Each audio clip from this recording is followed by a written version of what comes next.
الشيطان الرجيم بسم الله الرحمن الرحيم يا أيها الذين آمنوا بالله ورسوله والكتاب الذي نزل على رسوله والكتاب الذي أنزل من قبل صدق الله مولانا العظيم. கண்ணியமிக்க அல்லாஹ்வின் மேலான நல்லடியார்களே, சூரத்துன் நிசாவின் 135 வசனங்கள் பார்த்திருக்கின்றோம். நேற்று சொன்ன வசனத்தில் அல்லாஹ் தஆலா ஈமான் கொண்டவர்களுக்கு நீங்கள் சாட்சியம் அளிப்பவர்களாக இருந்தால் அதிலே உண்மையாளராக நேர்மையாளராக இருங்கள், யாருக்கும் சாதகமாகவோ பாதகமாகவோ இருந்து விடாதீர்கள், உண்மையை சொல்லுங்கள் என்பதை அல்லாஹ் தஆலா பதிவு செய்தார். அடுத்த வசனத்திலே அல்லாஹ் யா அய்யுஹல்லதீன ஆமனூ, ஈமான் கொண்டவர்களே, ஆமீனு பில்லாஹ், அல்லாஹ்வை நம்பிக்கை கொள்ளுங்கள், வ ரசூலிஹி, அவனுடைய தூதரை நம்பிக்கை கொள்ளுங்கள், வல் கிதாபில்லதி நஸ்ஸல அலா ரசூலிஹி, அந்த ரசூலுக்கு அல்லாஹ் இறக்கி வைத்த வேதத்தை நம்பிக்கை கொள்ளுங்கள், வல் கிதாபில்லதி அன்ஸல மின் கப்ல், இந்த குர்ஆனுக்கு முன்னால் அல்லாஹ்விடத்திலிருந்து இறங்கி வந்த வேதங்களை நம்பிக்கை கொள்ளுங்கள். வமை யக்ஃபுர் பில்லாஹி வ மலாயிகத்திஹி, யார் அல்லாஹ்வை ஏற்றுக்கொள்ளாமல் மறுத்து விடுகிறார்களோ, அவனுடைய மலக்குமார்களை மறுத்து விடுகிறார்களோ, குத்துபிஹி வ ருசுலிஹி, அவன் புறத்திலிருந்து இறக்கி அருளப்பட்ட வேதத்தை, அவனால் அனுப்பி வைக்கப்பட்ட தூதரை யார் மறுத்து நம்பிக்கை கொள்ளாமல் மறுக்கிறார்களோ, வல் யௌமில் ஆகிரி, இன்னும் கியாமத் நாளை மறுமை நாளை யார் நம்பாமல் மறுக்கிறார்களோ, ஃபகத் வல்ல வலாலம் பஈதா, நிச்சயமாக அவர் பகிரங்கமான தெளிவான வழிகேட்டிலே அவர் இருக்கிறார் என்று 136வது வசனம் நமக்கு சுட்டி காட்டுகிறது. அல்லாஹ் தஆலா இந்த வசனத்துல ஈமான் நம்பிக்கை உறுதியாக இருக்க வேண்டும் என்பதை முஃமின்களுக்கு முதல்ல வலியுறுத்துகிறார். முதல் வார்த்தை அல்லாஹ் எப்படி ஆரம்பிக்கிறான்? யா அய்யுஹல்லதீன ஆமனூ ஆமீனு பில்லாஹ், ஈமான் கொண்டவர்களே ஈமான் கொள்ளுங்கள் என்று சொல்லுகிறார். அப்படின்னா புதுசா ஈமான் கொள்ளுங்க அப்படின்னு சொல்ல வரல. நீங்கள் ஏற்கனவே இருக்கின்ற கொள்கை, ஒரு முஃமினுடைய அடிப்படை கொள்கை, அல்லாஹ்வை நம்புவது, மலக்குமார்களை, வேதங்களை, தூதர்களை, மரணத்திற்கு பின்னால் ஒரு வாழ்க்கை உண்டு, அது மீண்டும் நாம் உயிர் கொடுத்து எழுப்பப்படுகிறோம் என்கின்ற அந்த நம்பிக்கை, இந்த அடிப்படைகளில் நீங்கள் மேலும் உறுதியாக இருங்கள் அப்படிங்கிறத உறுதிப்படுத்துவதற்குத்தான் அல்லாஹ் யா அய்யுஹல்லதீன ஆமனூ, ஈமான் கொண்டவர்களே, ஆமீனு பில்லாஹி வ ரசூலி, அல்லாஹ்வை ஈமான் கொள்ளுங்க அப்படின்னு சொன்னா, அல்லாஹ்வை ஈமான் கொள்ளுனாலதான் நம்ம முஸ்லிம்களாக முஸ்லிம்களாக இருக்கிறோம். திரும்ப அல்லாஹ்வை ஈமான் கொள்ளுங்க அப்படின்னு அல்லாஹ் சொல்றானா, உறுதிப்படுத்தக்கூடிய விஷயம், புதுசா ஈமான் கொள்வது அல்ல. நீங்கள் இருக்கின்ற அந்த நம்பிக்கையிலே உறுதியாக இருங்கள், வலுவாக இருங்க.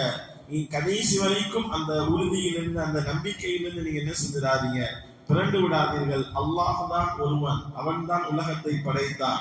அவன் எந்த முன்மாதிரியும் இல்லாமல் இந்த உலகங்களில் இருக்கின்ற ஒவ்வொரு படைப்புகளையும் படைக்கின்றான். அவன் யாராலும் பெறப்படவும் இல்லை, அவனை யார் பெற்றெடுக்கவும் இல்லை. இப்படி அல்லாஹ்வின் மீது இருக்கின்ற அந்த அடிப்படை நம்பிக்கைகள், ஓரிரை கொள்கையில நீங்க என்ன செய்யுங்க, உறுதியாக இருங்க.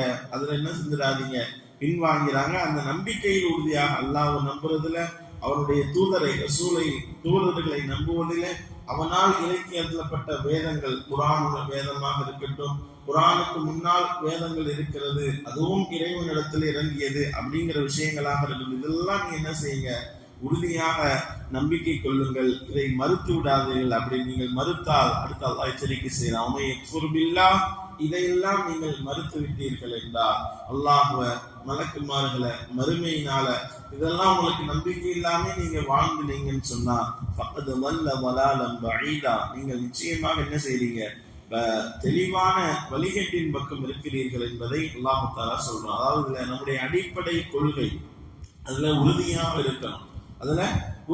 இருக்கணும், எந்த நிலைகள் ஏற்பட்டால் எந்த காலங்கள் வந்தாலும், எவ்வளவு சிந்தனைகள் நம்மள ஏற்படுத்தினாலும், எவ்வளவு விஷயங்கள் பேசப்பட்டாலும், அல்லாஹ்வுடைய விஷயத்துல அவன் ஒருவன், அவனைத்தான் நான் வணங்குவேன் அப்படிங்கிற அந்த அடிப்படை கொள்கையில் நீங்கள் என்ன செய்யுங்கள், உறுதியாக இருங்கள் என்பதைத்தான் இந்த வசனம் என்ன செய்கிறது, நமக்கு சுட்டி காட்டுகிறது. அதற்கு அடுத்த வர்ற வசனமும் ஒரு எச்சரிக்கை செய்கிறது. இன்னல்லதீன ஆமனு சும்ம கஃபரு, யார் ஈமான் கொண்டு பிறகு இறை நிராகரிப்பின் பக்கம் சென்று விட்டாரோ, சும்மா ஆமனு சும்மா கஃபரு, திரும்ப அவர் முஃமினா ஆகிறார், அதுக்கப்புறம் திரும்ப என்ன செஞ்சார், இறை நிராகரிப்பின் பக்கம் சென்று விடார், இப்படி போய்கிட்டே இருந்தார்னு சொன்னா, லம் யகுனில்லாஹு லியக்ஃபிர லஹும், அல்லாஹ் அவரை ஒருபோதும் மன்னிக்க மாட்டான், வலா லியஹ்தியஹும் சபீலா, அவருக்கு நேரான வழியை காட்ட மாட்டான். நீங்க ஈமான்ல ஒரு நிலையில இருக்கிறீங்கன்னா இதுல உறுதியாக இருங்கள். இந்த உறுதியாக இருப்பதற்கு அல்லாஹ்ட்ட கேட்டுக்கிட்டே இருக்கணும். கடைசி வரைக்கும் என்னுடைய ஹயாத் இருக்கிற வரைக்கும் இந்த ஈமானுடைய நிலையிலே வாழ்ந்து முஃமினாக எங்களை மன்னிக்க செய். ஏன்னா ஆரம்ப காலங்கள்ல இப்படி நிகழ்வுகள் நடந்திருக்கு. ரசூலுல்லாஹ்வுடைய காலத்துல அப்படின்லாம் நிகழ்வுகள் நடந்தது. அதாவது முஃமினா மாறிடுவாங்க, ஆனா திடீர்னு மிகப்பெரிய நல்லா இருந்துகிட்டே இருப்பாங்க, திடீர்னு அவர்கள் இறை நிராகரிப்பு பக்கம் சென்று விடுவார்கள். திரும்ப முஃமினா அப்படி வந்த சஹாபாக்கள், அப்படி போனவங்க மனிதர்கள்லாம் என்ன செய்யறாங்க, நிறைய வரலாற்றில் இருக்கிறார்கள். அந்த நிலை இருக்கக்கூடாது. சும்மா மாறிக்கிட்டு இந்த பக்கம் போறது அந்த பக்கம் அப்படி இருக்காதீங்க. ஒரே நிலையில நீங்கள் உறுதியாக இருங்கள். அதற்கு அல்லாஹ்ட்ட கேட்டுக்கிட்டே இருங்க. அதான் ரசூல் ஸல்லல்லாஹு அலைஹி வஸல்லம், உள்ளங்களை புரட்டுபவனே, என்னுடைய உள்ளத்தை உன்னுடைய தீனிலே நிலைத்திருக்க செய்வாயாக ஸல்லல்லாஹு அலைஹி வஸல்லம் அதிகமா துஆ செஞ்சாங்க. யா முகல்லிபல் குலூப் தப்பித் கல்பி, என்னுடைய உள்ளத்தை உன்னுடைய தீனிலேயே நிலைச்சிருக்க செய். இது முக்கியமான ஒரு துஆ. அல்லாஹ்ட்ட இந்த நிலையை நீங்க கேட்டுக்கிட்டே இருங்க. இப்படி மாறிக்கிட்டே இருந்தீங்கன்னு சொன்னா அல்லாஹ் உங்களுக்கு என்ன செய்ய மாட்டான், மன்னிப்பு அளிக்க மாட்டான். ஸல்லல்லாஹு அலைஹி வஸல்லம் அவங்க சொல்லுவாங்க, 3 தன்மை யாரிடத்துல கிடைத்தவர் அவர் ஈமானுடைய சுவையை உணர்ந்து விட்டார் அப்படின்னு சொல்லுவாங்க. முதல் தன்மை என்னன்னா, அவர் உலகத்தில் ஆக உயர்வாக நேசிப்பது அல்லாஹ்வின் ரசூலை மட்டும்தான். உலகத்திலேயே அவர் அல்லாஹ்வின் ரசூலை மட்டும்தான் எல்லாத்தையும் விட மேலாக நேசிக்கணும்.